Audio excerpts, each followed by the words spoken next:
Welcome to the Education USA Canada Performing Arts Showcase. My name's Jenica Heim, and I'm your Education USA advisor in Canada. Education USA is a U.S. Department of State network of more than 400 international student advising centers in more than 170 countries. The network promotes U.S. higher education to students around the world by offering accurate, comprehensive, and current information about opportunities to study at accredited post-secondary institutions in the United States. You can learn more about the network at educationusa.state.gov.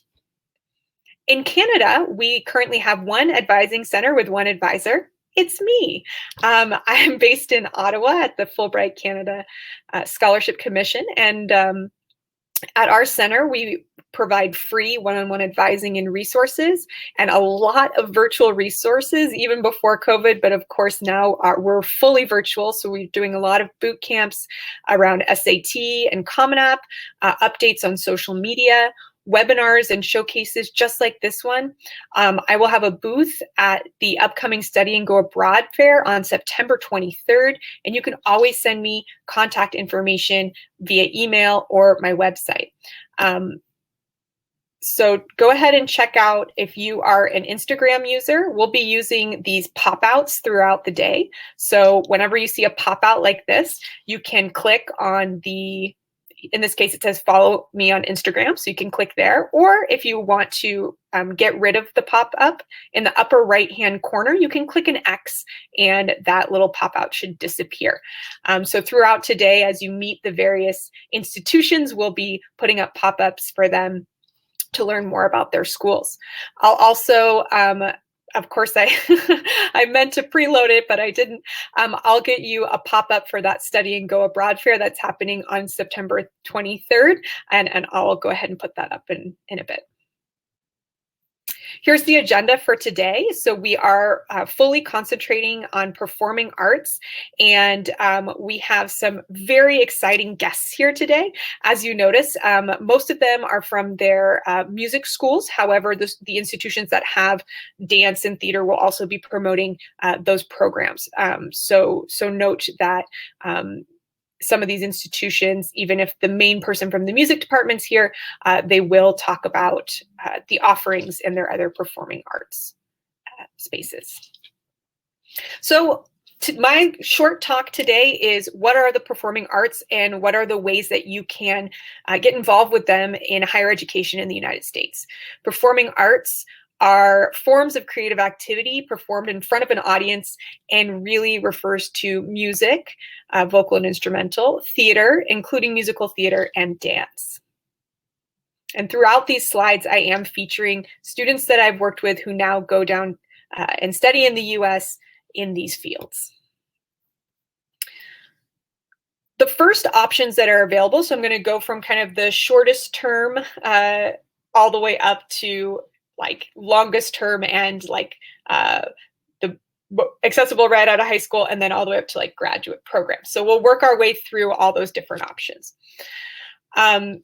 If you're looking to do something short term and completely focused on your art, you can look at vocational institutions. This is very common for dance schools. So if you've heard of a school, say like Alvin Ailey in New York City, this would be a kind of school that might offer some short-term programming that would be only focused on your art, and you would typically receive what's called an M1 visa class rather than the F1. The F1 is for full degree programs like an associate's degree, bachelor's, master's, whereas at a vocational institution, you're usually working towards what's called a certificate or maybe sometimes a diploma. Those can be as short as a few months and potentially up to around 2 years, but it's really common for these programs to be 9 months, a year, something along those lines. And there are some options in the theater and potentially the music space, but as I said, I think it's most common for dance programs. At an associate's degree is a 2-year degree, And the institutions that give 2-year degrees in the US are called community or junior colleges. And they would have all 3 of these performing arts available, or pathways to transfer to universities. So basically, you can complete a 2-year Associates of Art degree, and then you can transfer to a university and complete 2 more years to get have a full 4-year education and receive a bachelor's degree. So this can be a great pathway if maybe your grades, you struggled a little bit in high school with your grades and want to improve those grades to have more academic prospects for your university education, or perhaps if your auditions didn't go as well as you would like and you would like more higher education work and practice in your field before you move on to university. So there's a lot of opportunities to pay a little bit less and potentially improve your grades before you move on to university. Today, everybody here is going to be a 4-year university or college or conservatory offering either BA or BFA or a combination of both degrees. So Bachelors of Arts programs. And so it's really important to understand the difference of a BA and a BFA, because they're really different kinds of programs. And it really depends on your focus and what you want to do with your education. So Bachelors of Arts programs are when the performing arts majors are typically within a larger college or school within the university, sometimes called arts and sciences or arts and letters, and it has 40, 50, 60 majors. A Bachelor of Arts coursework tends to be a little more focused on theory, and generally you don't need an audition to be part of a BA program because you would be doing more of the study. So like, for example, if you were getting a BA in theater, you would be doing a lot more of reading plays, understanding the theory behind the theater, and so it's slightly less on the actual action and performance and more on the reading and the learning. If you want to be part of productions or ensembles, you tend to have to do the audition at that point to be part of the actual performances. And if you're part of a BA, there's usually more liberal arts and interdisciplinary requirements. This is usually a good track for students who are interested in double majoring or potentially minoring in another subject, and for students who don't necessarily want to become a professional in their performing art. They just want to maintain it while they're at university. That could be a good fit if you want to maybe focus more on a different subject matter and have your art be your second major or your minor.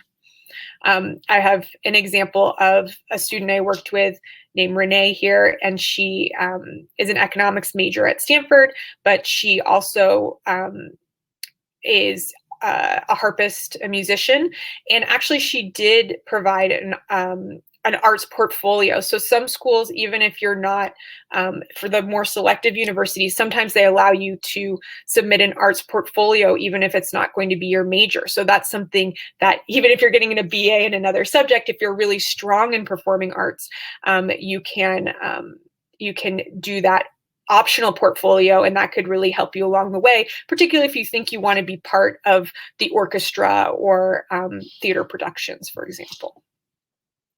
A BFA is a Bachelor of Fine Arts, and the way that it's different is that these programs are more highly focused on the practice and technique of your art, and so you're doing a lot more of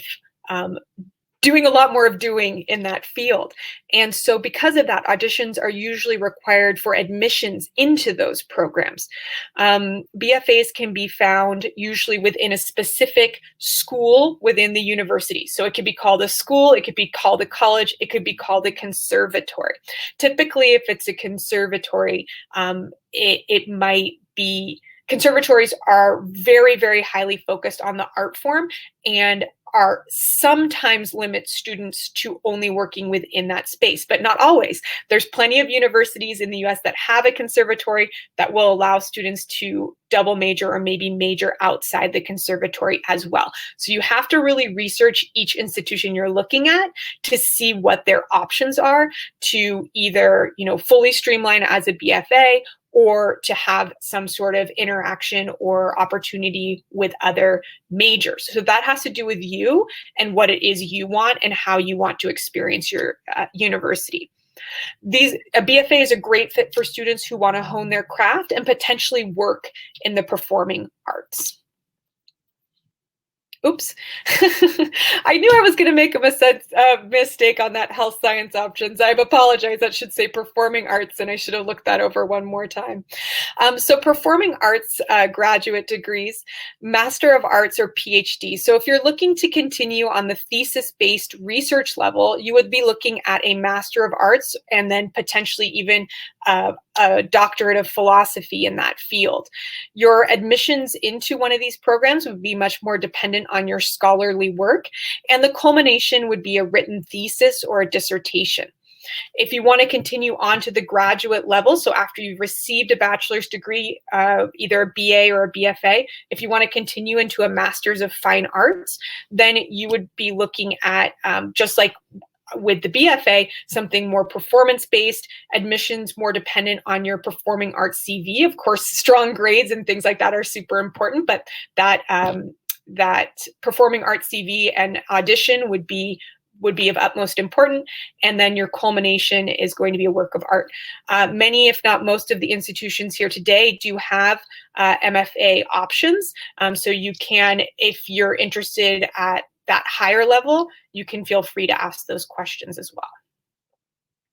Lastly, as you prepare for a degree in the performing arts, here's some things that you can bear in mind. When I say experiment, I mean on your own, outside of your structured lessons, experiment with your art and start to discover what you love about it.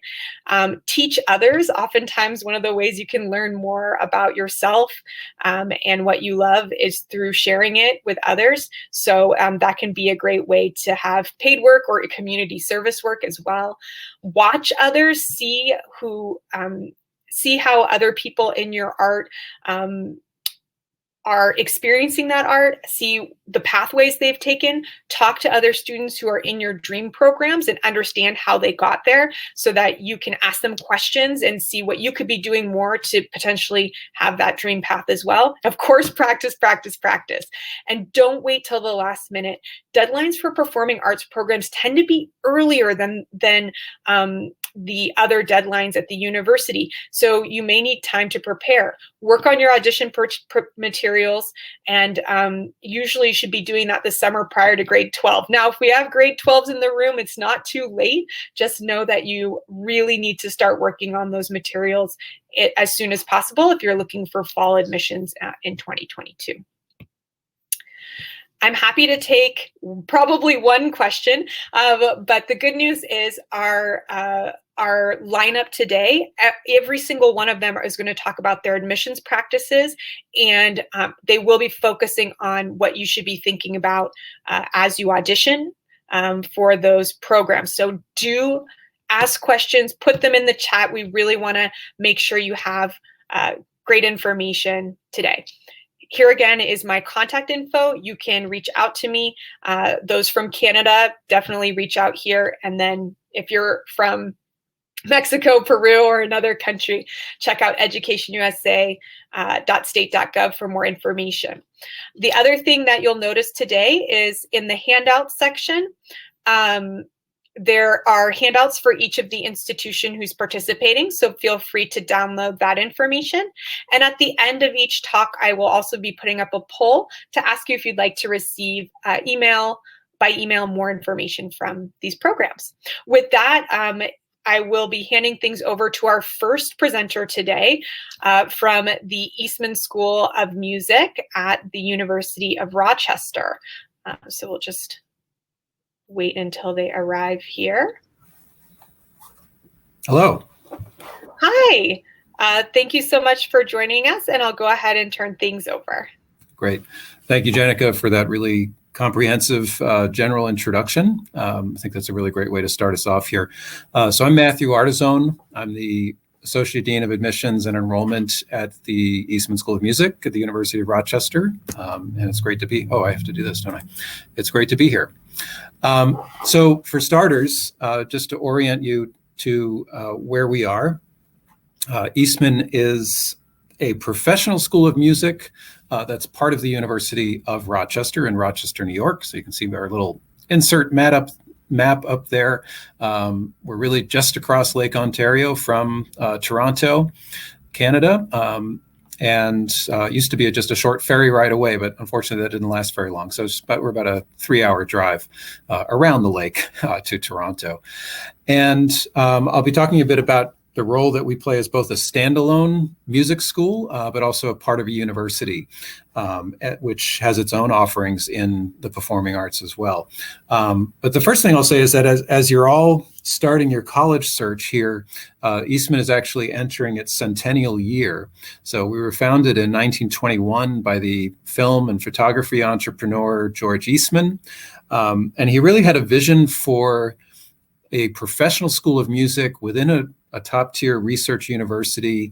He wanted to produce, as he put it, just the best educated musicians around, and that vision has really persevered through to this day. He also had a vision for the role that music would play in a given community, and the role that Eastman plays specifically within the Rochester community. So we are, we're a school that's very interested in students who want to find that role for their music in their community, and to share something back with what they've been able to experience and enjoy in the performing arts. So as we enter our 100th year, it's nice to have that vision sort of renewed and still going strong.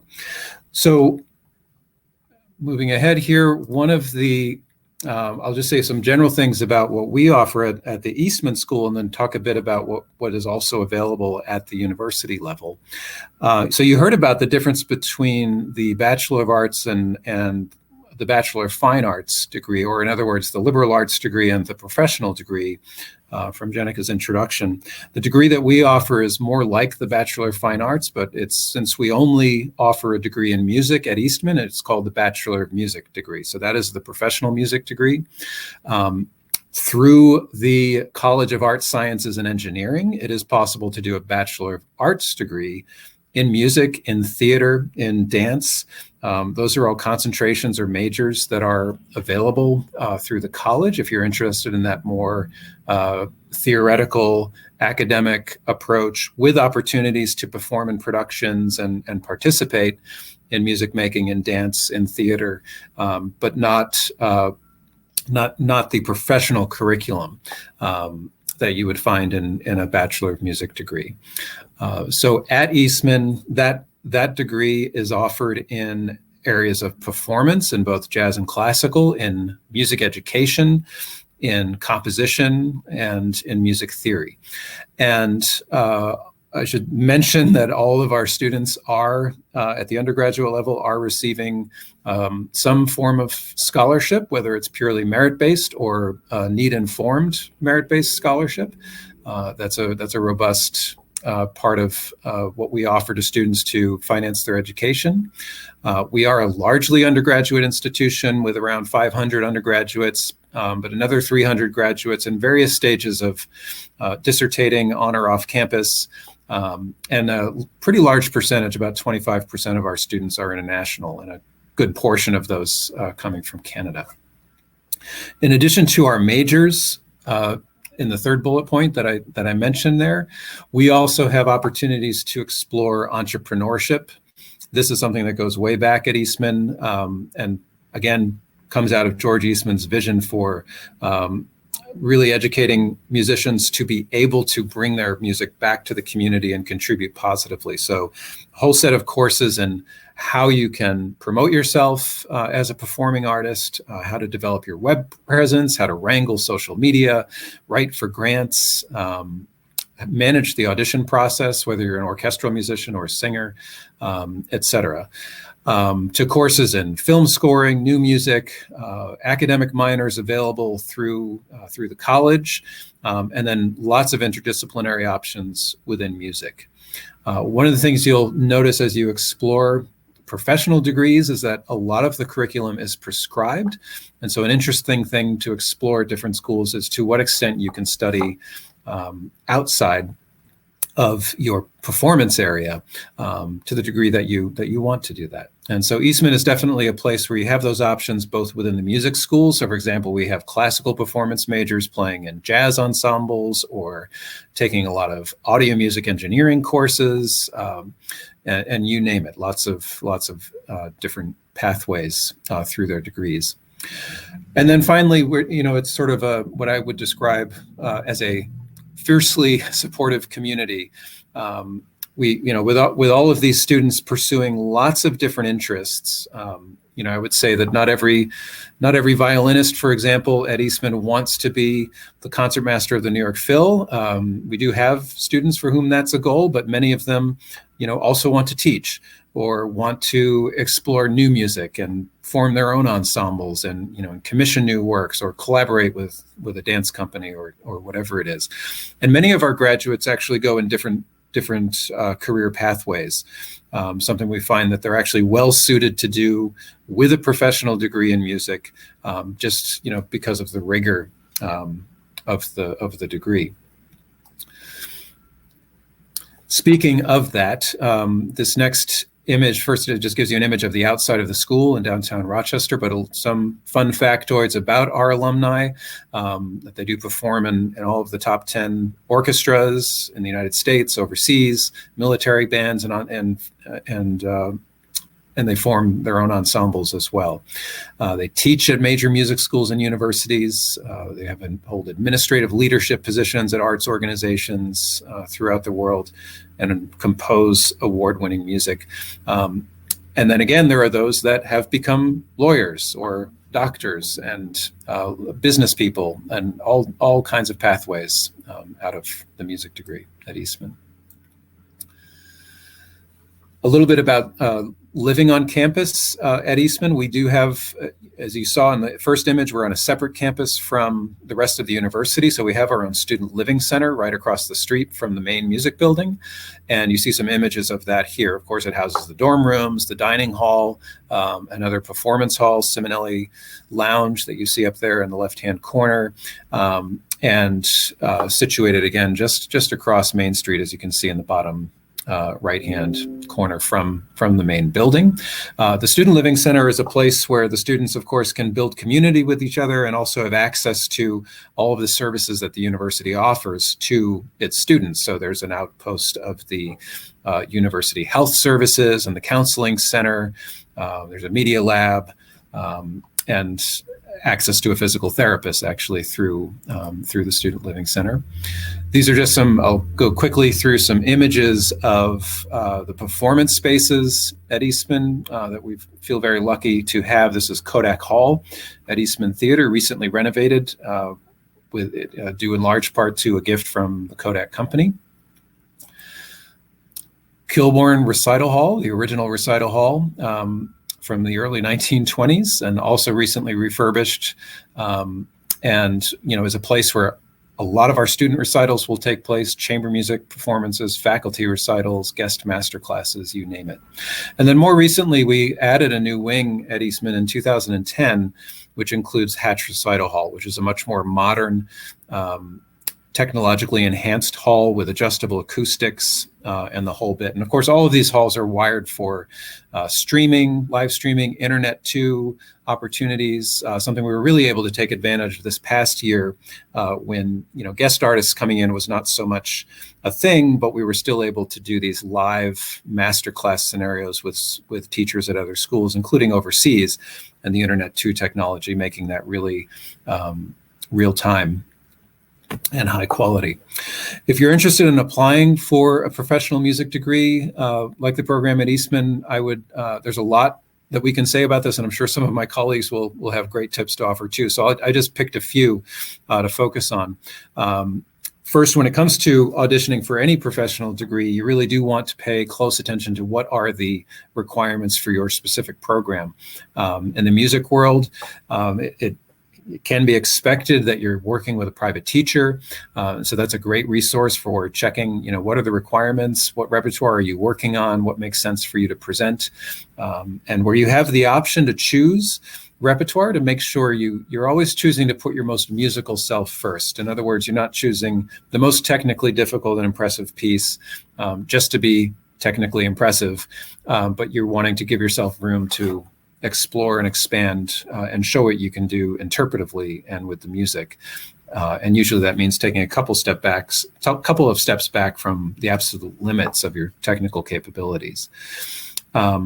In preparing for auditions, it's great to prepare for the unexpected. Now, how can you do that if you don't know what to prepare for? Really, the way to think about it is think about auditions as not like any other performance scenario that you've previously engaged in. It's a short performance. It will probably be an interrupted performance. You might be asked to jump around a little bit. You might be in a small studio with a couple of faculty members, although that doesn't tend to happen these days with our distancing requirements. But you can prepare yourself through this by putting yourself into unusual situations, playing for friends that make you nervous, or family members, having people crunch on some potato chips while you're playing through your piece, practicing starting with the piece that you would most like not to have to start with. Things like this can help you get ready for that performance scenario. And then finally, just to remember to take care of yourself. Some of you will be traveling for auditions this season and/or doing remote options for travel. Either way, you want to make sure that you're getting plenty of sleep and you're well rested, and just generally, taking the opportunity to take care of yourself while you're under pressure and allow yourself to put your best foot forward. So I'll stop there, see if anybody has any questions, and leave up some contact information for Eastman.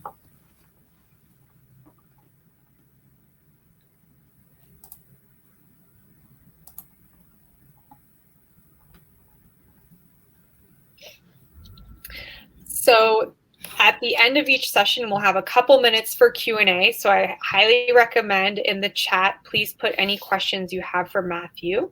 But if you do feel you have a more personal one-on-one question you'd like to ask, we have a private chat feature. So please feel free to engage with Matthew in the private chat area as he finishes up. But we'll wait just another minute to see if another question comes through.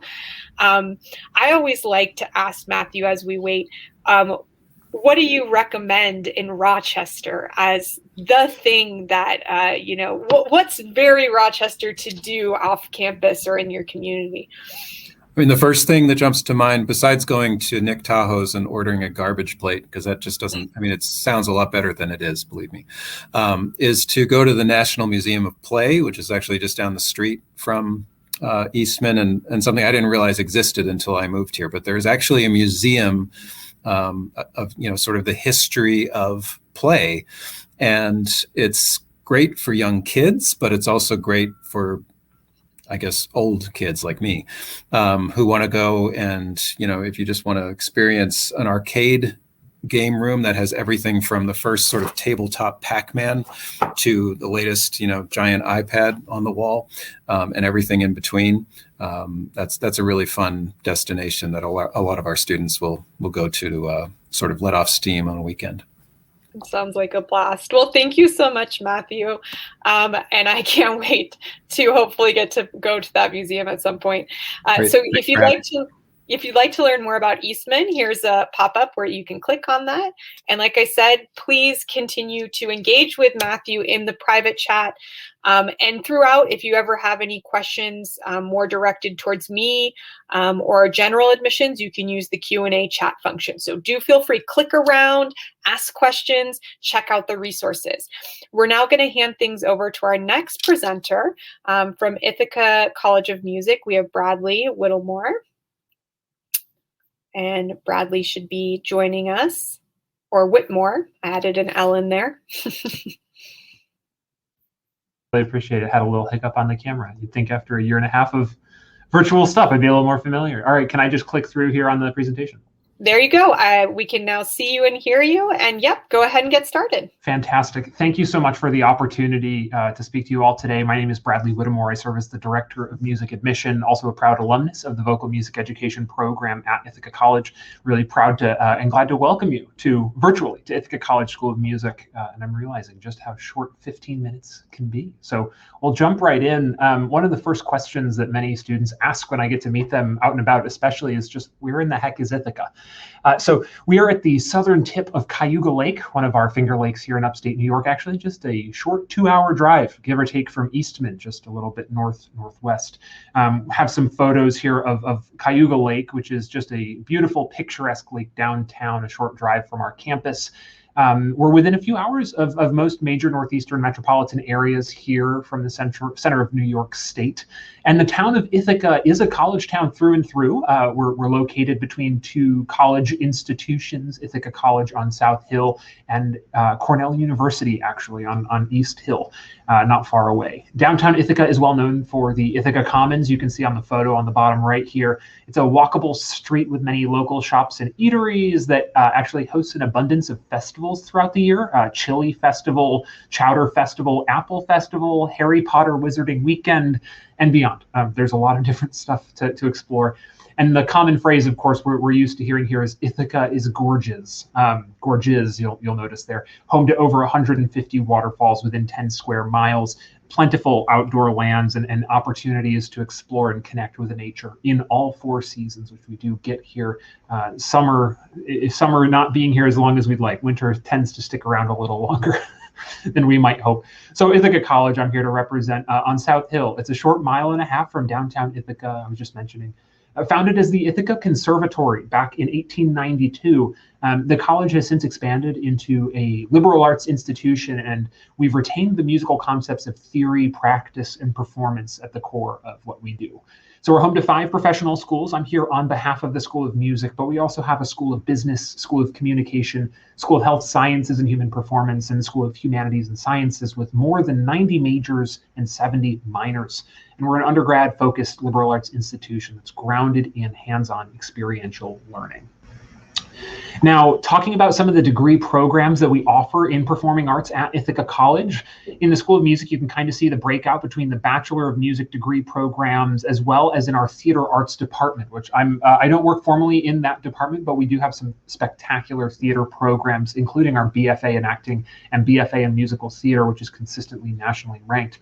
The School of Music has a number of those professional music degrees that Matthew spoke on earlier, the Bachelor of Music, which is kind of our predominant music degree, but we also have a minor in music for students who are looking to just stay involved, which can be equally important to those pursuing, things outside of music. So really glad to welcome you virtually to the Ithaca College School of Music. Now, of course, I wish we could be doing this in person, but highlights of all music degrees just to be aware of going over briefly. And of course, we're just taking a short glimpse into what all goes into this, but really a conservatory style focus that's grounded in this liberal arts campus. That means that everybody is doing everything musical within our 4 walls, but you're then able to participate in things outside of music, just right across campus. So I mentioned, business, communication, health science, human performance, and humanities and sciences. Many of our music majors do a minor in the area outside of music.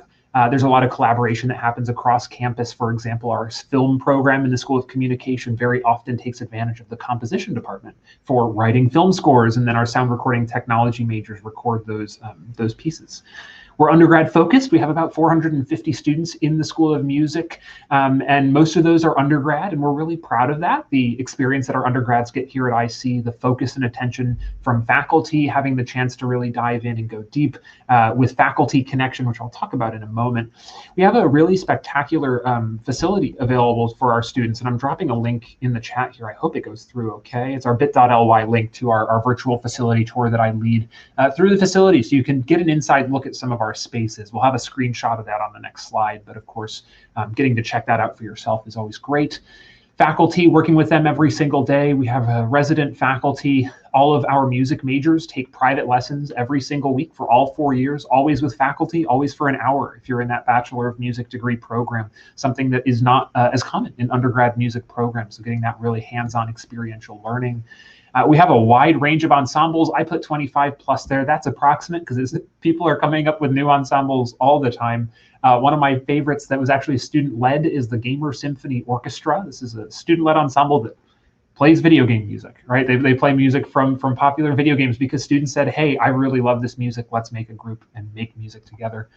We have guest artists come through town working with studios, usually once or twice a year, if not more per studio. And again, all of this is grounded in really experiential-based learning that takes forms differently by the different degree programs. For example, our Bachelor of Music and Sound Recording Technology program, you're working in the studio from day one, recording those 400 plus concerts and recitals taking place throughout the building. That's also a paid work study job by the hour, which is not a bad bonus there. And music education, as another example, has junior student teaching, a full year out in the field, getting to teach real live students, writing your own lesson plans while doing so under the guidance and support of our music education faculty. Another big thing that I like to mention is that performance is obviously a core tenet of what we do. I mentioned all of our music majors in the Bachelor of Music degree taking hour-long lessons. In our main performance spaces here, Ford Hall and Hockett Family Recital Hall, you can take a peek at those at the link I dropped in the chat if you want to get a feel for what those actually really look like. I'll also invite you to visit the link on the page because we do live stream all of our major ensemble concerts here in the School of Music, but more importantly, we also archive them. So I think all of our students sound great. I think our ensembles are awesome, but I invite you to take, to take a chance and listen for yourself to make that decision. We also archive those performances so you can hear what our wind ensemble played this past spring, as well as hear me sing Beethoven's Ninth Symphony as an Ithaca College first-year student with the Ithaca College Chorus and Symphony Orchestra. That concert is in the spring 2013 archive page. In case you want to go back and take a listen, ithaca.edu/music/live will take you to that live stream site. Take a listen. I'd also be remiss if I didn't briefly mention our Department of Theater Studies. They put on 6 main stage productions every year. You can see the programming there: 2 musicals, 2 plays, an opera, and a dance production. Those are really top notch. They're done with full lighting, sound design, costumes, the whole 9 yards, put on by our students across our variety of majors. Does have a built-in study abroad semester in London in your junior year, so you don't have to finagle your classes to fit that all in. We also have a truly spectacular alumni network that help alumni graduating to get connected in the field. You can learn more at ithaca.edu/theater. Now, a brief note about the application process. I'm summarizing all of this into such a small box here. Applying to performing arts programs at IC is going to be a dual process, similar to those other institutions that might be a music program on a broader college campus. So you'll submit an academic application through the Common App, as well as a more music-specific program. We use Accepted for our Audition Form platform. I have an overview of this process on our website in case you want to take a look there. You'll submit the Common App, the Audition Form. We are test optional, so do know that SAT, ACT scores are optional for IC, but we encourage you to submit those if they're a good representation of you as an academic. After submitting those materials through Get Accepted, which may require pre-screening, do be aware you'll be invited to do your audition.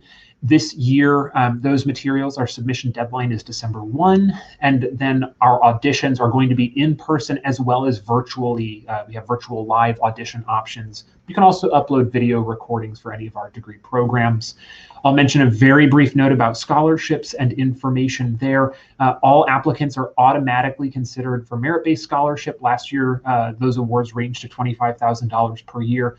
We also offer a variety of scholarships available. You can check out some of those leadership scholars, MLK scholars that do have additional applications, but we encourage you to submit those materials by that January 15 deadline. And lastly, I would mention, if you haven't already pursuing any scholarships that may be available in your area, any scholarship opportunities, I applied for the Hilton Central Schools Bus Driver Association scholarship when I was an outgoing high school senior. I wrote an essay about why safe bus riding was important for me, clicking your seatbelt in and every weird essay to write about, admittedly, but that was a $500 scholarship, right? And that's books. Every dollar helps, so pursue those opportunities and explore what's out there. Maybe if a PTA, a Music Boosters or something has scholarship opportunities, or perhaps through mom, dad, parent, guardians, workplace, do pursue those and see what's out there.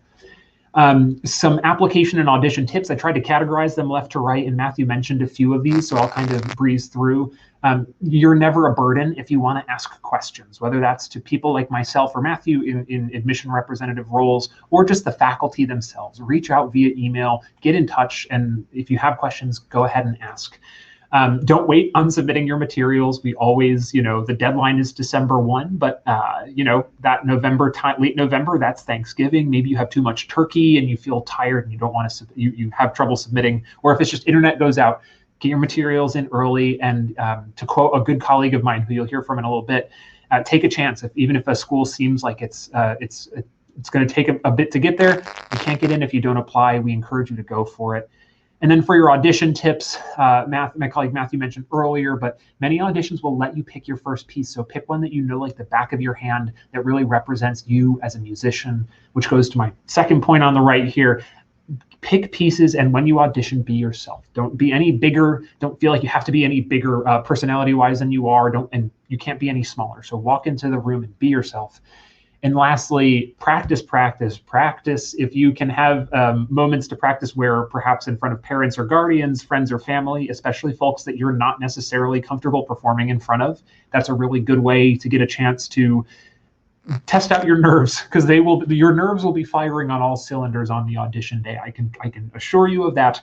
Or perhaps ask a parent, guardian, mom or dad to tell you to stop at one point, in any point during your piece, because that is also something that will very likely happen during your audition. The more you can get comfortable with the unknown, the better off you'll be. And lastly, I have a quick slide here. I encourage you to stay in touch, as I mentioned. Ask questions. Don't hesitate. You're never a burden. Drop us a line. These are just some links of resources you can check out. I encourage you to dig in, learn a little more, and please drop me a line if you have any questions along the way. Thank you again for your time. If we have any questions now, I'll be glad to answer them.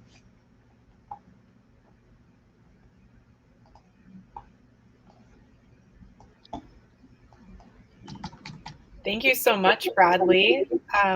Excellent information. And our attendees are potentially a little bit shy, but please ask your questions. And as we mentioned, you can also use the private chat to do so as Bradley comes off the call. Please use the Handouts section to learn more. There's several Ithaca links and handouts there to learn more about Ithaca College. So I'll ask you a similar question that I did to Matthew, which is Ithaca's a college town, right? So what is it like to be a college student in Ithaca, and what's kind of something that local students really like to participate in? Yeah, I think some of the best parts of being a college student is just being in an environment that has so many different things going on. Artists coming in town. My first year as a student at IC, Pentatonics, the a cappella group. I don't know if people still enjoy Pentatonic. They were such a huge deal because they were just bursting on the scene. They played a concert my first year, and we have artists coming through town. There are more restaurants per capita in Ithaca than New York City, which is a statistic that I still have trouble wrapping my brains around. But we have a really great waffle joint, for an example, Waffle Frolic, right on that downtown Ithaca Commons that I highly recommend. Also, the Moosewood Lodge, if you are somebody who's vegetarian, vegan. I am a meat connoisseur. I enjoy meat dishes. They have the flavors that they have are phenomenal. Their cookbooks are also quite well known, but also the gorgeous. Last thing is checking out the waterfalls. Of course, can't stop through Ithaca without enjoying some of the waterfalls. Well, thank you so much, Bradley. And please, everyone who's interested in learning more about Ithaca College, continue to stay in touch in the private chat. And Renato came in with a MFA program in theater. Do you have an MFA in theater? We do not. The theater department does not at this time offer graduate programming. Okay, thank you so much. Thank you. And as we scoot right along, I'll invite Kathy from the Juilliard School to join us, and she might be able to help Renato with their questions as well. Kathy, I'll pass things on to you. Great. Thank you so much, Jenica. And I hope you all who are listening are enjoying this information from all these different schools. You know, one school does not fit all, and we know that. So we love, as a group, presenting about the different options for performing arts majors, because each of us is just one flavor of the kind of education you're seeking. So I'm from the Juilliard School, and the Juilliard School is located in New York City. What you might not know is we also have a branch campus in Tianjin, China. But if I start with New York City, you'll see in this photo on the left that light horizontal bar, that is our building. So Juilliard's really, everything we do is contained in that one building, and it's facing Broadway. So as in Broadway, the lights of Broadway and all that, that's where we are. In the center of that white bar, if you go back, there's a kind of blue rectangle. It's not the tallest rectangle. That's our res hall. It's literally right next door to the school. And first year students are required to live in the res hall. But the good thing about that is that it lets you get used to New York City from a very comfortable place. And so you learn how to go about New York City, how to enjoy everything the city has to offer. I mean, you can walk 2 blocks to Central Park. You can walk a few more blocks and you're down at Carnegie Hall. You can get anywhere on the subway. And so that location and being able to live right there is a huge part of the experience when you're a student at Juilliard. We are one of the constituent organizations of Lincoln Center. So if you hear the term Lincoln Center of the Performing Arts, that includes Juilliard, that includes the building to the left in this photo. That's the home of the New York Philharmonic. And across the way from that is the home of the New York City Ballet. And right there is the Metropolitan Opera, and there's jazz at Lincoln Center. All these institutions are part of Lincoln Center, as I said, including Juilliard. We are independent, which means that Juilliard is not attached to another university of any kind. And under our roof, we have music, dance, and drama.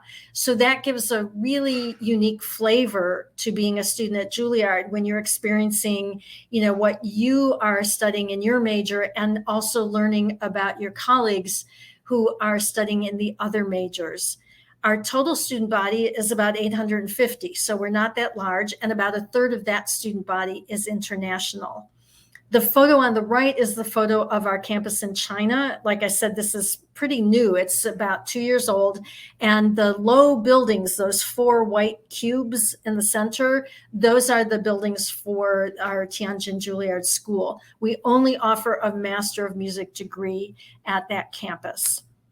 So if we look a little deeper into each of our divisions, the dance division offers a Bachelor of Fine Arts. So you already heard that described. It is what's known by our accreditors as a professional degree, meaning your training is focused on your art form.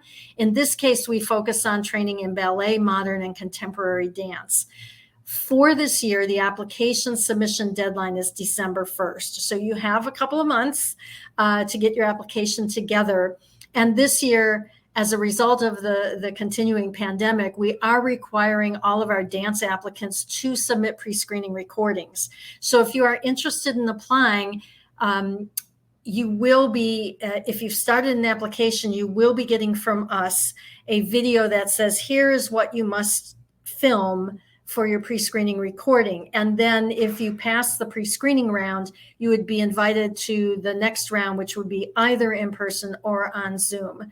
And if you're not yet ready to apply, if you've already started high school but you're not graduating, we offer a summer dance intensive. And that's a fantastic thing because it is with our current Juilliard dance faculty. So you come to the summer, you get to become acquainted with those faculty members and they get to know you. So you might want to take advantage of that as well.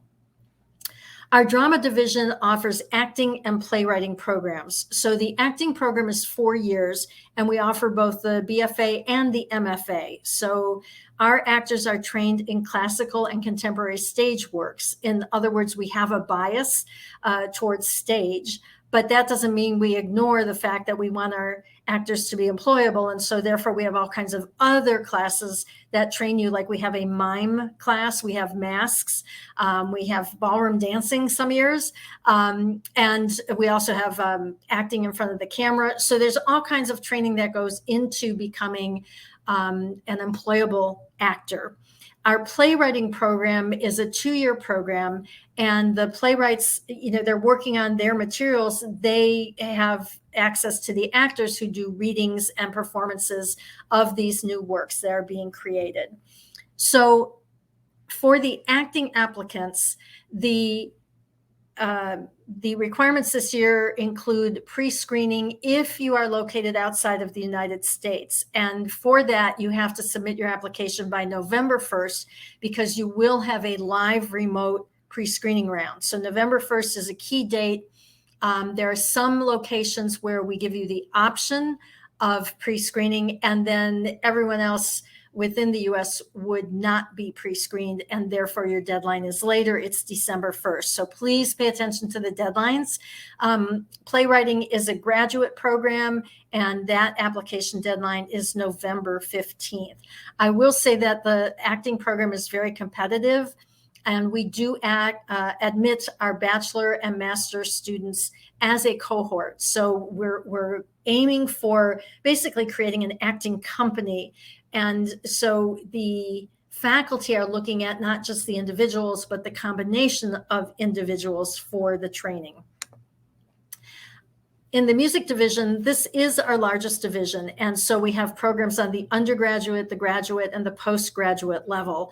So we have a Bachelor of Music program, as my colleague Matthew pointed out.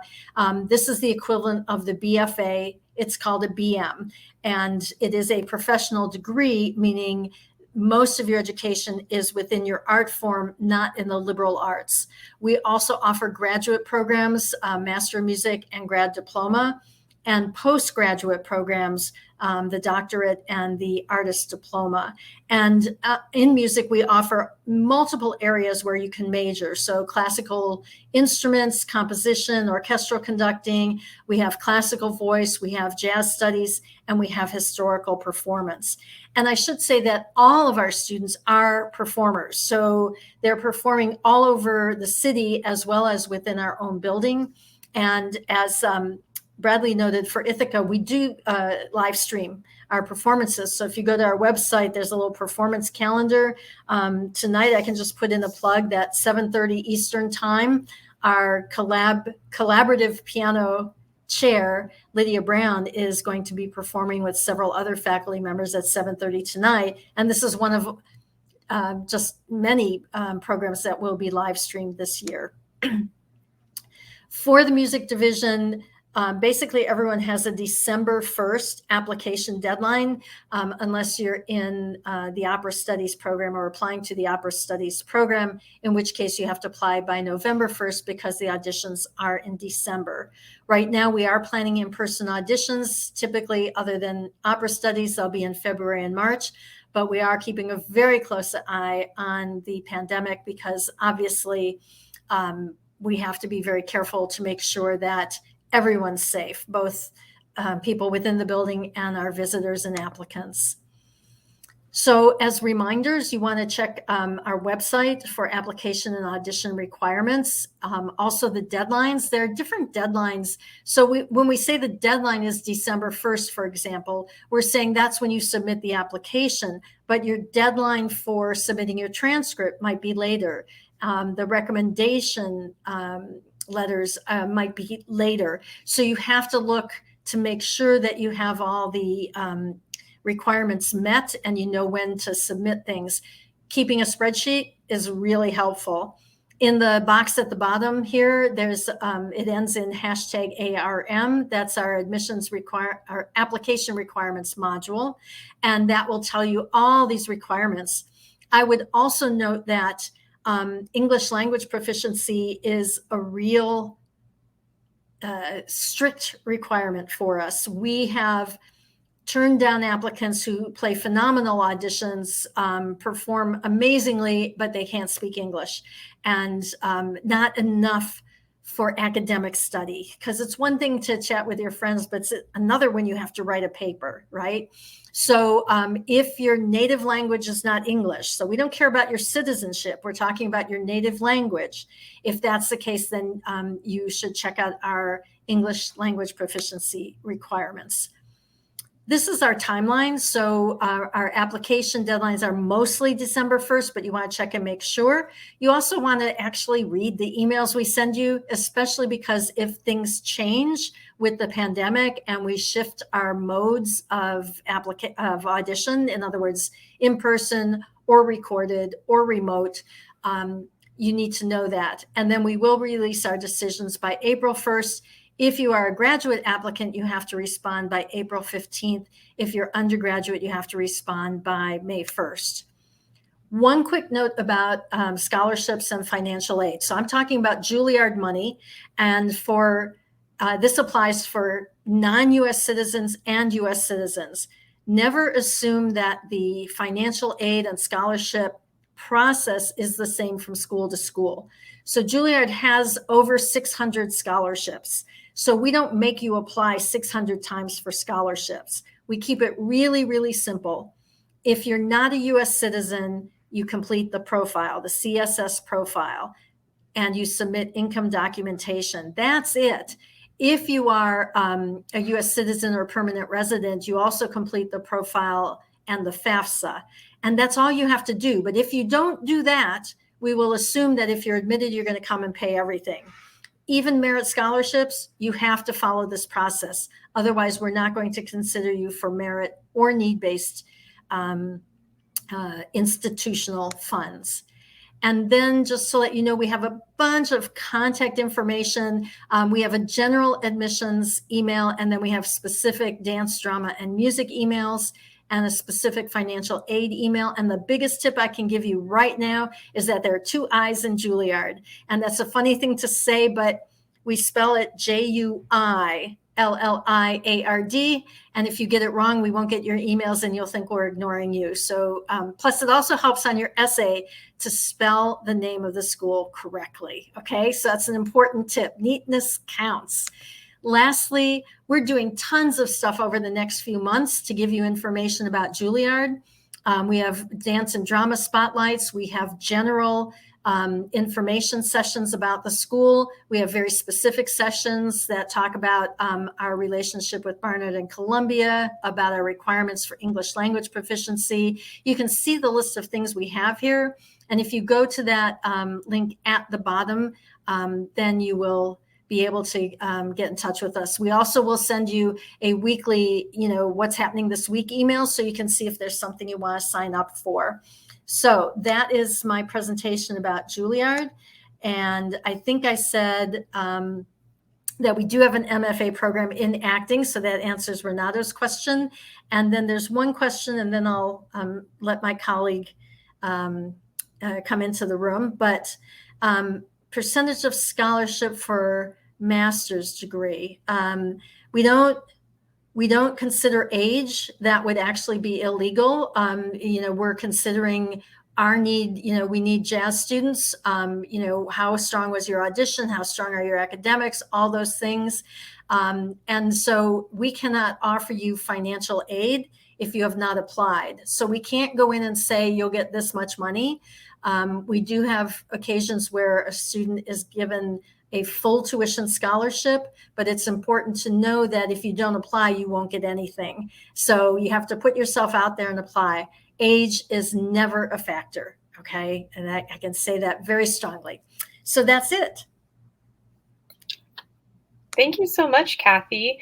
Since we have one more minute, a question I have is, you mentioned students having opportunities to be kind of professional performers in the New York community. As an international student, with their restrictions on work, how are they able to do that?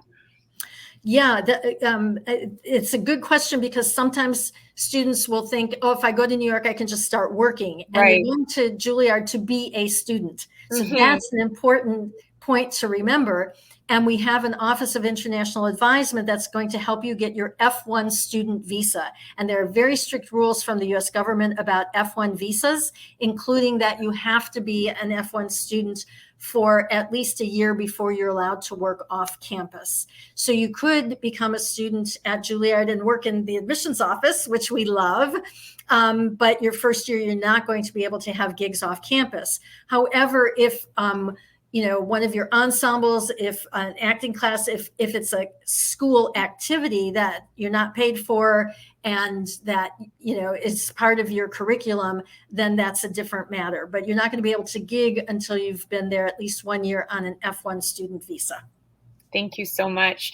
And I just went ahead and put up the pop-up for Juilliard. And please, if you have more questions, it looks like Renato has another question, go ahead and set a private chat to Kathy and she will keep that conversation going. Yes. Thank you. And I'm realizing that I did forget Ithaca's pop-up earlier. My apologies to Ithaca. So I will get that out here right now. So that's Ithaca's information. And actually, you can, in the handout section, there's a tab that says offers, and you can find all that information there. All right. And so coming up next, we have Zach from the New England Conservatory. Hi, Zach. Hi, Jenica. Thank you very much. Hey, everyone. Really appreciate you being with us from all over Canada. It's really exciting. We always love when we have students come from across the border down to Boston. And I'm going to give you a little overview of what NEC is like, and also give you some sense of what life in Boston might be like. And so we will begin. So the very first slide that you see in front of you, this is a beautiful shot of one of basically our crown jewel of the conservatory, which is called Jordan Hall. And Jordan Hall is known as being one of the most acoustically perfect halls in the world. It's one of our giant concert halls. It can be totally filled by a 70-person orchestra or a single soloist for a recital. It's ornate. It dates back to the late 1800s. It's breathtaking every time you go in. So my hope personally is that sometime within the next couple of weeks that we actually might return to on-campus tours. And so then as soon as we're able to do the international thing for traveling, hopefully you'll be able to come visit us and step into Jordan Hall. So NEC, like Juilliard, actually, is an independent conservatory. And so what this means is that unlike some of the other schools, for example, that are joining us today, we are fully independent of any university. And so basically this means that there are implications in terms of how we handle the application period, admissions, financial aid, and even getting in touch, how you contact faculty, how you contact folks in my office, and how you visit the school. So to touch briefly on applications, what this means is that there's no sort of university common application that you would be having to fill out in order to apply to NEC. We have our own application service, which is called Embark, E-M-B-A-R-K, and it's been sort of designed and set up for us specifically. So what that means is that, similar to how some of my colleagues have spoken about pre-screening recordings, you'd be able to upload those on the Embark platform. You would be able to have your recommenders submit your letters of recommendation, upload your transcripts, things of that nature. So what it means is that if you need any help at all during the application process, you can reach out directly to a member of our team of only 6 people in my office, and we'd be happy to walk you through. With regards to then admissions as well. So one of the things as an independent conservatory, that means that the most important factor in your admission to New England Conservatory is the actual audition itself. Of course, we hope that you've done well academically, but it's not the thing that we are really focused on with regards to reviewing your file.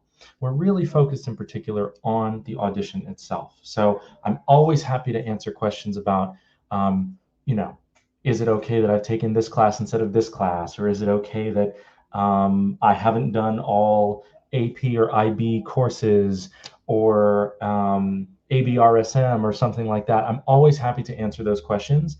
But in general, my answer is that the most important things with your application are the pre-screening and then your live audition itself. With regards to financial aid, actually, similarly to what my colleague from Juilliard was mentioning, is that financial aid all goes through sort of a central application with your application to NEC. So when you apply, the actual application has a financial aid portion. And this financial aid portion will ask you certain questions about, do you have college savings that you have put aside to help fund your educational experience? Do you know, for example, that a member of your family has offered to pay for part of your university tuition? Something of that nature. One of the things that that is very important to us in terms of equity with regards to scholarship is actually that if, regardless of whether you are an undergraduate, graduate, domestic, or international, we're going to consider you equally for our merit-based awards. The challenge with financial aid for international students is that you won't have access to some of the United States federal funds that you would. So for example, loans or grants. We can't give you access to those, but what my team's job is, aside from admitting you, is also then making sure that you have a sense of what a manageable financial aid process looks like. So we will sit down with you, we will explore your the different options for financing your education together to see if it's going to be a reasonable, viable financial experience for you. And then, as I mentioned, this also has repercussions with getting in touch. So because we are an independent school, and as you'll see in future slides, we're a relatively small institution, this means that all of our faculty members are directly contactable. So you can go on our website, you can look at their email address and shoot them an email and just say, hey, I'm curious to maybe take a lesson with you, or fingers crossed when you can come to Boston, hey, I would love to meet you while I'm there. Would that be possible? My office does not sort of gatekeep that experience. Our faculty members tend to all be very responsive to email. And it also, one of the things that I always encourage is that if there are multiple teachers that you are interested in meeting, please reach out to multiple people. It's not taboo. Behind the scenes, all of the faculty are also friends with each other. So we really encourage as much communication as possible. The more, the merrier. So NEC is located right in the heart of Boston. This is actually my hometown as well. I was born and raised here. And basically, aside from only about 2 years of my life, have lived in the city. Boston is one of the world's great college towns, university towns. Within the greater Boston area, so kind of what we count as our metro region, we have over 50 universities. Within the actual city itself, it's about 30. That doesn't even count places like Harvard or MIT or Tufts or schools that are considered kind of Boston, but not directly in the city. So to get a sense of just how many people are students here, Boston has a year-round population of about 600,000. And in the academic year, it grows to about 1 million. So we have literally hundreds of thousands of students who come here in order to get an educational experience and to meet people. So as I mentioned, we're right in the heart of Boston. We also have 8 concert halls right on campus. We have 200 practice rooms, our own residence hall, our own dining hall, and particular, I think with particular mindfulness to being an artist in the 21st century, we have our own health center and our own mental health counseling center that you can use free of charge, and full-time staff of nurse practitioners, mental health counselors, everything to help you be at your best all the time. So here's a view from the top of our residence hall. This is kind of the top floor lounge overlooking the city of Boston. This was a boat cruise for incoming students.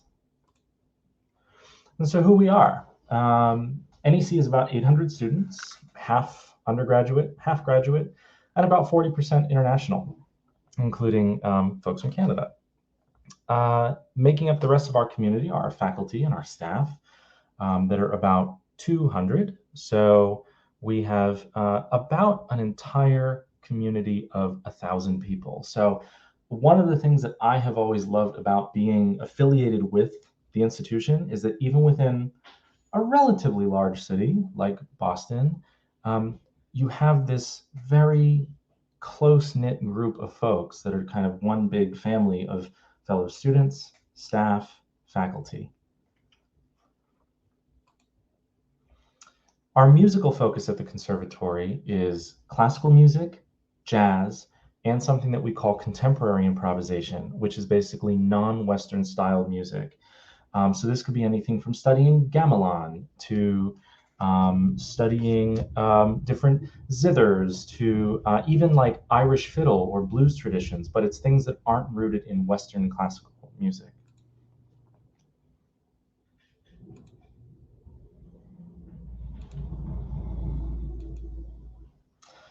Our programs, just to touch on this, are sort of similar in terms of their duration to what a lot of my colleagues mentioned. So we have our Bachelor of Music, which is the equivalent of the BFA in Canada. This is a 4-year program.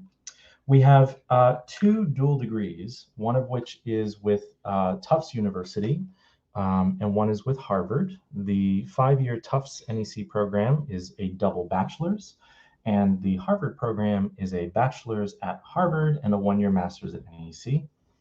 We also have graduate programs too.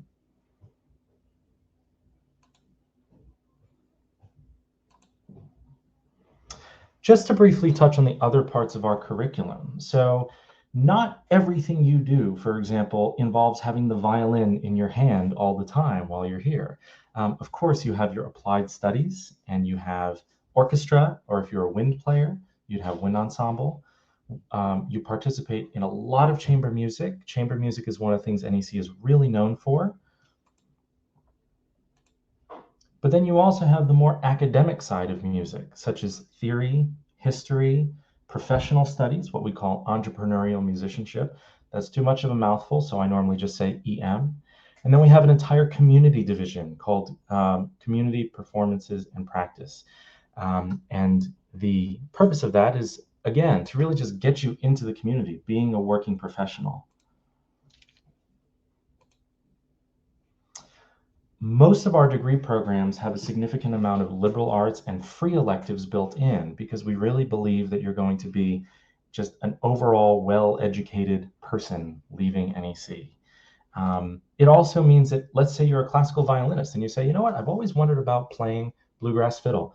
Well, you can do that. You can slot in a course here and there and really broaden your horizons. So then the next steps, similar to what my colleagues mentioned, our application is now open for fall 2022. It's almost hard to believe because the fall 2021 semester just started. We're already working toward the next steps.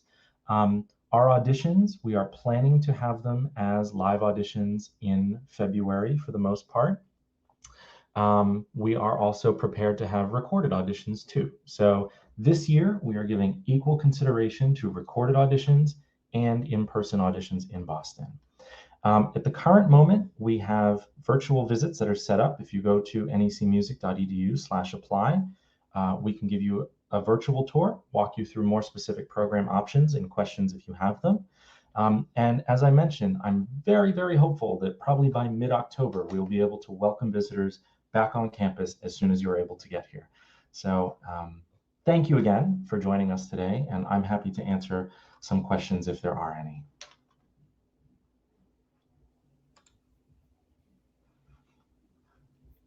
Thank you so much, Zach. And if you, I went ahead and threw that poll up there, and if you'd like to learn more about NEC, here is the pop-up.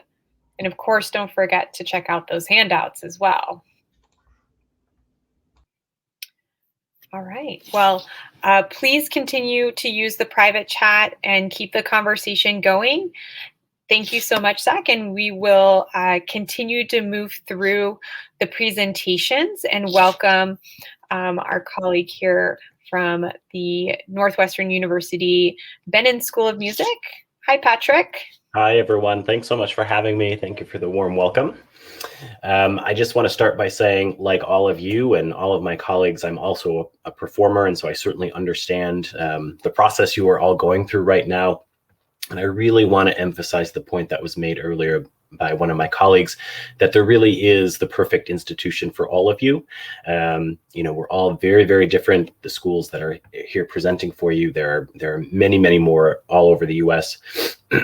And so do your research, figure out what's going to be that perfect institution for you. And if it happens to be Northwestern, you know, I'm happy to talk to you more after this presentation over the phone, email, virtual chat, whatever you'd like to do. So again, my name is Patrick Zilka. I work at the Bachelor School of Music at Northwestern University, Assistant Dean for Admission. Northwestern University is located in Evanston, Illinois. We're the first suburb just north of the city of Chicago. We're about 12 miles from downtown Chicago. If I'm doing my math right, that's about 20 kilometers. And we're right along Lake Michigan, so a beautiful coastline across our entire campus. Northwestern is consistently ranked in the top universities in the US. US News and World Report this year has us as number 9 in the United States. And the Bachelor School of Music is known as one of the top music programs in the nation, which then gives us a very unique environment to educate artist scholars, students who are very passionate about music and very, very talented, but also have intellectual curiosities outside of music as well. The Bachelor School has approximately 400 undergraduate students. We welcome about 100 students into each year's incoming class, and then approximately 225 graduate students. We do have an international population in the Bachelor School of about 20%, including several from Canada. And so if you were to come join us, you certainly would not be alone in representing Canada at the Bachelor School of Music. We do offer the Bachelor of Music degree, equivalent to the BFA in Canada, in a number of different areas. The vast majority of our students are music performance, about 95% of our undergraduate students, but also in music composition, musicology, the study of music, music history, music cognition, which is how music interacts with the brain. It's very similar to cognitive sciences, music education, and music theory. We also have the Bachelor of Arts degree, which is a liberal arts model of the music degree. And these are in all of our academic areas within music: composition, musicology, cognition, education, and music theory. And then both degree programs also offer an ad hoc option where you design your own major. You do have to be offered admission to a program we already offer at Northwestern. But once enrolled, you can then design your own major. We've had students design majors in arts administration and in all sorts of different fields across the music profession. We also offer dual degree programs with all 5 of the other undergraduate colleges at Northwestern, along with double major possibilities. And so about 1/3 of our music students are dual degree, 1/3 are double majors, and then 1/3 have one major within the Bachelor School of Music. Of course, many students choose to come to Northwestern because of our very close location to Chicago, the 3rd largest city in the United States. Easy to get to downtown via train, bus, or inter-campus shuttle. We have a portion of our campus is in downtown Chicago, law school and medical school. So very easy to get downtown, home of the Chicago Symphony, Lyric Opera, more than 70 other symphony orchestras in the metro area, many dance and theater companies, and more than 200 official neighborhoods in the city, each with distinct flavors and things that they are known for, whether it's for a particular immigrant group that has moved to that portion of the city or a certain type of activity that is more common, but lots to explore within the city of Chicago, and many of our students do while enrolled. Of course, many students go to music school to perform, to get the training that is necessary to make it as a classical or jazz musician today. At the Beaton School, there are more than 400 performances given each year. That's just in music, and that's just our official student ensembles, faculty, and student performances. That does not count any of the student groups that are completely student-run and led. We hold 3 operas every year. What makes us a little bit different than some of the other institutions, if not all of the institutions here, is that we are on quarters, not semesters. And so we have fall, winter, and spring academic terms during which students are enrolled in courses, and 1 opera in each of those academic terms. There are then multiple faculty, guest artist, and student recitals held each day. Our recital halls in non-COVID times are completely booked from late afternoon all the way into the evening. We have a concert hall, 3 recital halls, and a black box theater within our facilities for all of our performances to take place in. Northwestern University accepts the Common Application and the Coalition Application. These are 2 applications that are good at many different institutions across the United States. So by submitting 1 application, you can then easily apply to multiple institutions in the US. We do have an early decision application round. The application deadline is November the 1st. Early decision is a final and binding admissions plan by which, if you're offered admission, you apply early, you find out early if you've been offered admission. It is a final decision. And then if you are admitted, you are bound to Northwestern. You do need to enroll at Northwestern University. This previous admission cycle, about 45% of our freshmen came in under early decision. However, the majority of our applicants do apply regular decision. Our application deadline is January the 3rd. We are waiving the ACT and SAT test requirement for all those applying for fall 2022 admission. We realize not all of you are going to be able to sit for the exams. If you do have test scores, we certainly recommend that you send them to Northwestern. They certainly help in the admissions process. I've listed the typical ranges of admitted applicants to Northwestern. And then in terms of our review of your transcript, the majority of applicants who are offered admission are in the top 5 to 10% of their graduating class. That said, we don't just look at the GPA and the grades that you've earned, but also the particular courses that you decided to take while in your high school versus what was actually available to you to take. Now, we certainly don't expect every challenging course that your high school offers to be on your transcript, but we do expect that you challenged yourself, knowing that in education at Northwestern, whether you're quote unquote just a music major or in one of our double major dual degree programs, you're going to take challenging coursework, and we want to make sure you're ready for that before admitting you. And of course, the audition, a very, very important step in the admissions process. Like many of my colleagues and the institutions that they represent, Northwestern does require a pre-screening round of auditions for the majority of our applicants. Pre-screening is a recorded audition round. Typically, video is preferred, although audio only is fine in some instrument areas. And I do recommend that you take a very careful look at our website to find what exactly is required during the pre-screening round, and then, of course, a final audition should you be invited. Not following instructions during the admissions process will certainly indicate to faculty that you won't follow instructions during 4 years of studying with them. So we want to make sure that you're prepared. If anything is not clear on our website, certainly email me, my office. We're happy to help you out. Generally, about half of those who submit pre-screening are invited for a final audition. And at least right now, we are planning for in-person auditions. Early decision auditions will take place in November, and then regular decision in February. But like many of the other institutions who have spoken already, we are going to schedule virtual auditions and accept recordings of auditions from many of our applicants as well. We know not everyone will be able to make it, and health conditions may make it unsafe to travel. So because we are an academic institution, our final admission decision is based not just on your audition and how we may or may not need a certain number in your instrument area or voice type, but also on the academic portion of your application as well. Early decision auditions, admission decisions are released in the middle of December the 15th. So you do find out actually before we've released pre-screening decisions for our regular decision round. And then regular decision admission decisions are released in mid to late March. And I mentioned earlier the early decision versus regular decision breakdown of our incoming class. An acceptance rate for our undergraduate programs each year, approximately 15%. I don't give that number as, to scare anyone. It's just, I think it's really important to be transparent and honest in the admissions process. And because we do take a very careful look at both your musical abilities and your academic abilities, we do have a challenging institution to be offered admission to. Financial aid is certainly available. International students at Northwestern may apply for need-based financial aid. However, need-based financial aid is very limited for international students.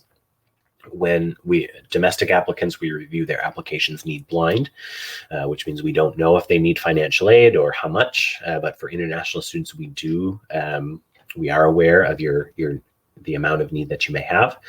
And if you do apply for need-based aid at Northwestern, you're put into a different pool of applicants. You're not just considered amongst the music applicants or even those in your studio area, but rather all international students across the world for all the majors we offer who are applying for need-based financial aid.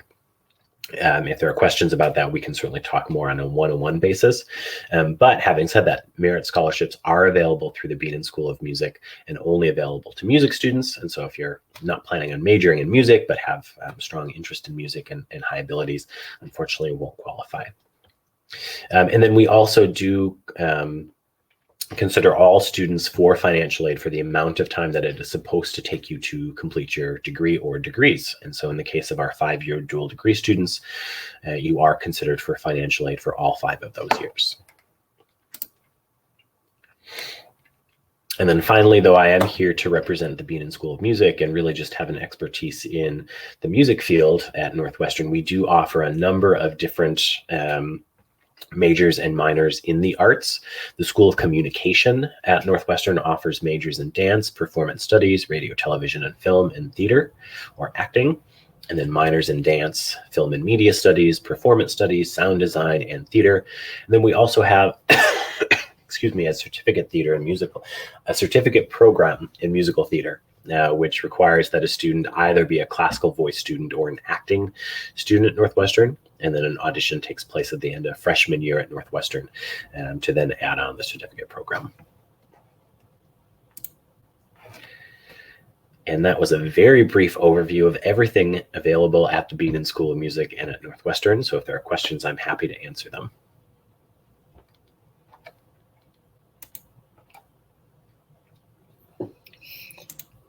Thank you so much for the information, Patrick. And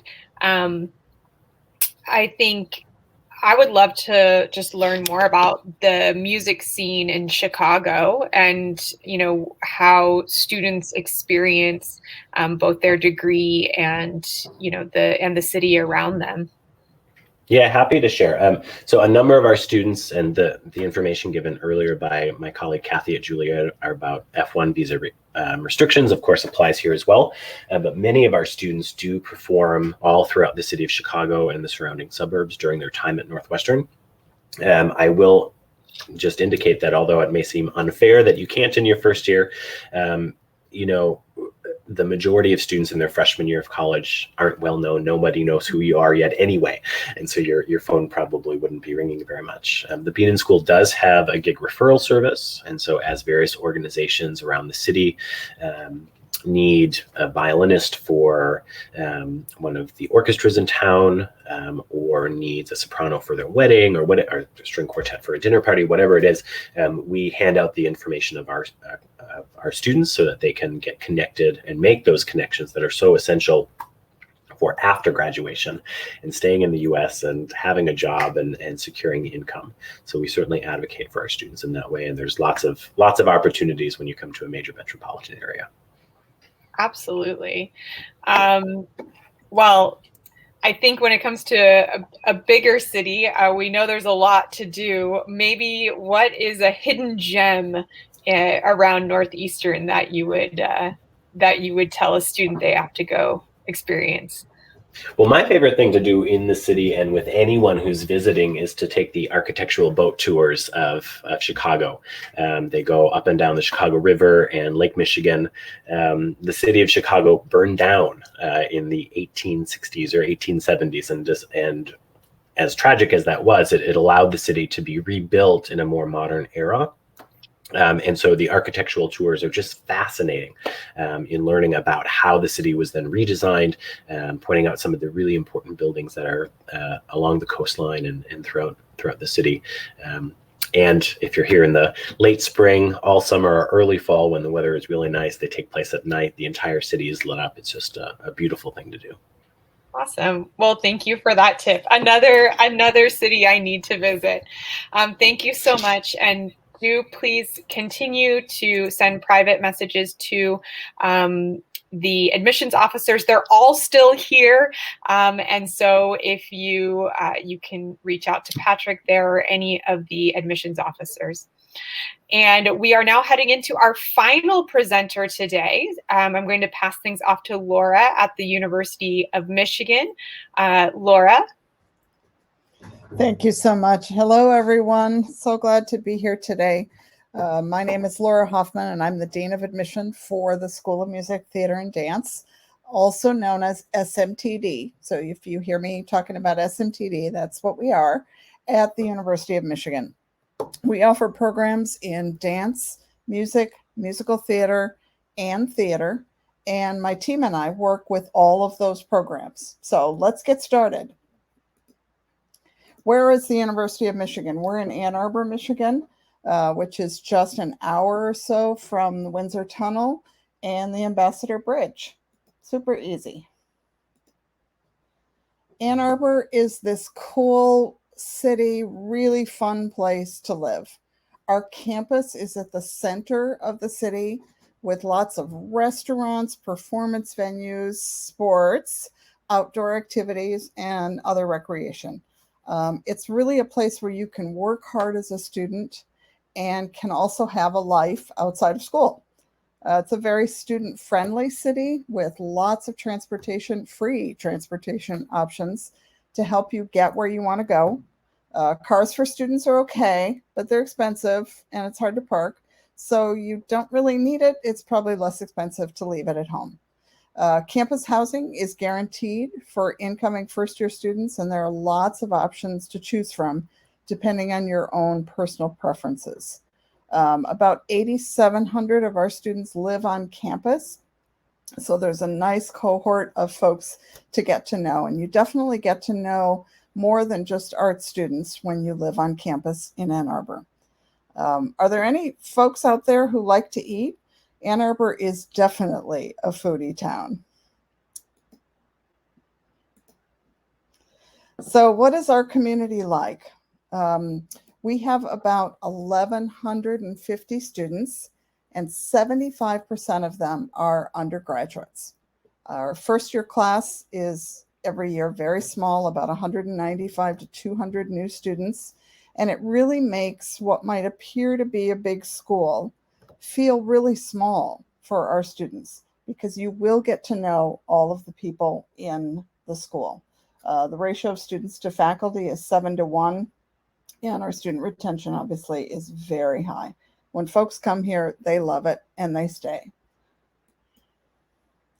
One of the things that I have to spend a minute on, because it's just so important to what we value here, what else is important in our community, our enthusiastic commitment to diversity, equity, inclusion as inseparable elements from academic and artistic excellence. Among many of the anti-racism initiatives that we're working on, you'll see evidence of our work in our audition policies and requirements, as well as many other things. You saw on that last slide that our Black, Indigenous, and people of color population is about 20%, and there certainly is more work to be done in that area, but we're proud to be making some progress over the last 3 years on that. Just to give you a quick look, what does our school look like? We have great facilities to support all kinds of creative work by students and faculty.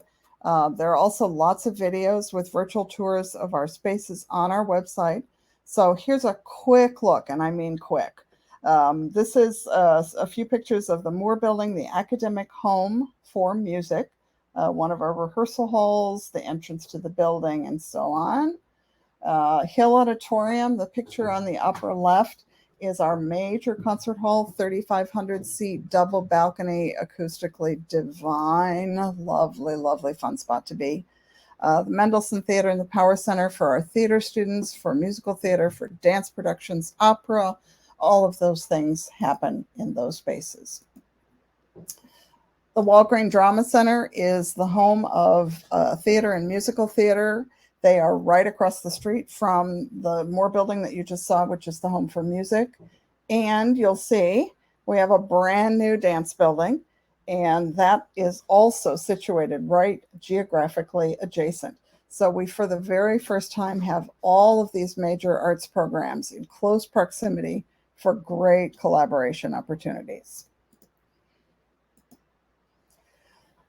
So what could make SMTD the place for you?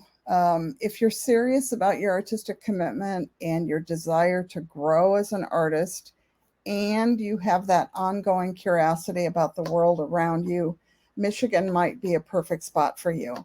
As was said before, there's a good spot for everybody. So you can follow your interests here, because there just aren't many folks who have it all figured out at 17. And truth be told, you don't need to have your whole life mapped out at that young of an age. So there's time to explore at Michigan, taking courses from across the campus and learn what might be best for you, what you might be the most skilled at, what you love the most. We'll talk about majors and minors here in a minute, and I'll show you some of those options. One of the other reasons that SMTD could be the place for you is the Career Center. So valuable as they're helping students turn their ideas into reality while you're still in school, not waiting until, well, you could do this after graduation. We offer courses like Money Smarts for Artists, social media marketing, fundraising for the artist, and many other things. And the last bullet point, who doesn't like help along the road? Our alumni are enthusiastic mentors and help our students connect with the professional networks that they will need to thrive.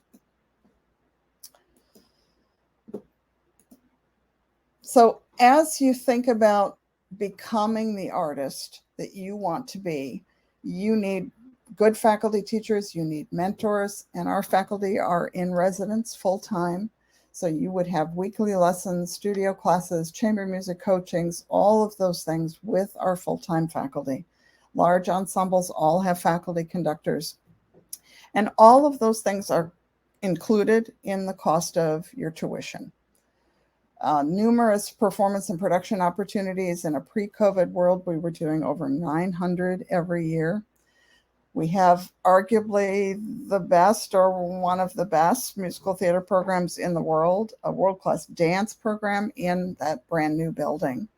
All in all, individualized support for students for your unique strengths, talents, and your hopes and dreams. So let's look at those majors then. What do we offer? And I have focused this particular slide on the undergraduate degrees, but we do offer both the master's and doctoral programs in all of these music fields and the MFA in dance. There are no graduate programs in theater or musical theater. So at the undergrad level, we offer 2 professional degree categories where the majority of your time, 75%, will be in music, dance, theater, or all of them in musical theater.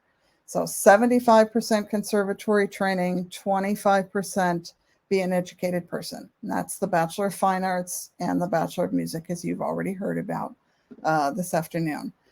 So the 25% liberal arts means basically you take 1 liberal arts class every semester, learn about the world. We really do believe you will be a more interesting artist for being an educated person. The coolest part of the academics is that we don't tell you what to take, so you really can follow your own areas of interest. If you don't like math, you probably won't pick math, and so on. Or the 4 degrees, BMA, BS, BTA, and BA, are the academic or combination degrees that we balance out your conservatory work with your academics closer to 50-50. So you choose what you think is a good fit for you, and then we'll adapt as we go along. If you realize, boy, I picked the wrong thing as an 18-year-old high school senior and I didn't know it, but now I do, okay, let's make an adjustment. Easy. Yes, you can do a dual degree or add a minor. The dual degrees are the most rigorous path, usually a 5-year goal, earning 2 independent degrees suitable for framing. Or you can do a major plus a minor, and that's a 4-year plan. And these are some of the duals and minors that we offer. One of the strengths really of SMTD is the diversity of study programs that are available to our undergraduates. If your plans change, you aren't going to have to transfer to a different school. You just are going to be able to adapt and move forward as we are.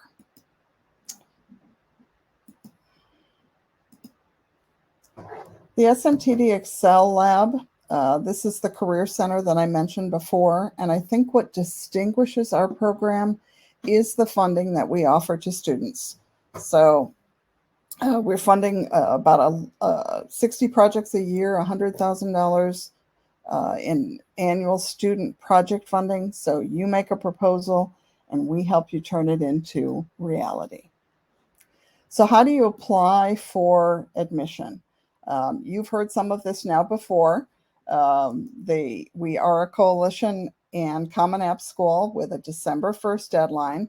We are test flexible. If you have the test scores and you want to send them, great. If you don't, that's okay too.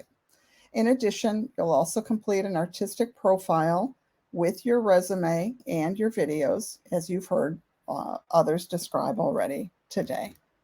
As we review your materials, we will do both academic and artistic pre-screening. So we're going to look at your academic record, the faculty are going to look at your artistic materials, and if you pass both, then you're invited to the live auditions and interviews.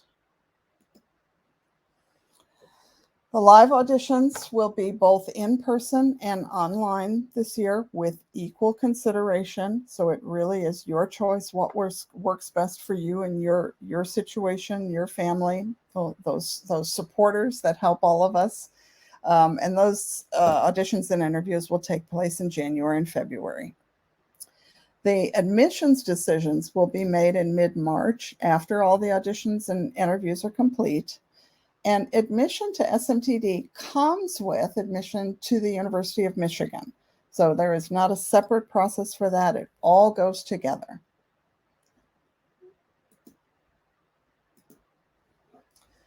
Funding your education. So all U.S. citizens and permanent resident students are eligible to apply for need-based aid. So if any of you hold dual Canadian and U.S. citizenship, this information is specifically for you. Need-based monies can be a part of funding your U.S. education, and it requires the FAFSA and the CSS profile that you see listed here.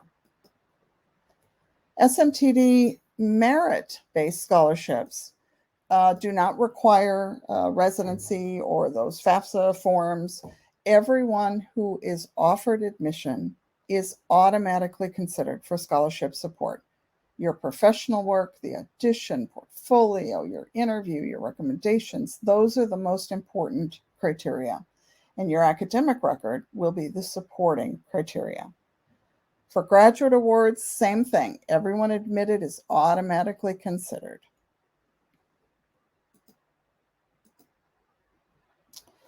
So at Michigan, at SMTD, you have a specific counselor who can be with you from this initial inquiry point all the way through, hi, you're here and you're ready to go to class. So I would encourage you to take a quick snap of this slide for all the contact information to follow up directly with a real live person. Take a virtual tour, jump into a virtual information session, or ask personal level questions, make appointments. It all can be done through the individual that you see listed here. We really enjoy that. It's fun to get to know you. All right, and with that, I'll stop for questions. And thank you again for this opportunity. As we say around here in Ann Arbor, the phrase when you're ready to finish is "Go Blue."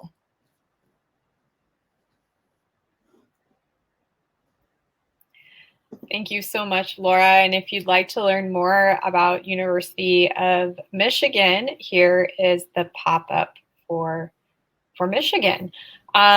We are going to keep the room open for at least 10 minutes. We'll just wait, if people have more questions, we want to keep the room open so you can keep asking those questions. All 6 of our presenters are still here, and we'll shut things down as people log out.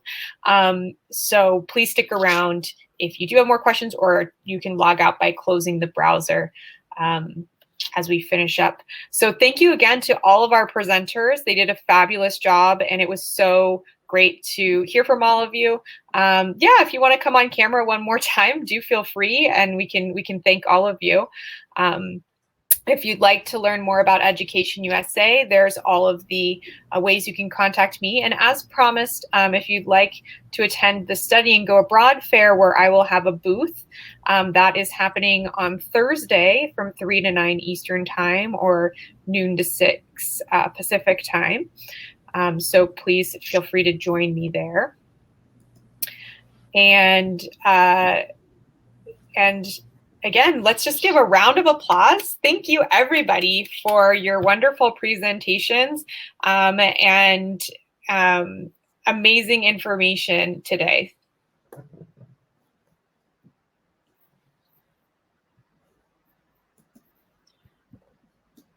All right, I will go ahead and I will stop the recording. So thank you one more time, and have a good night.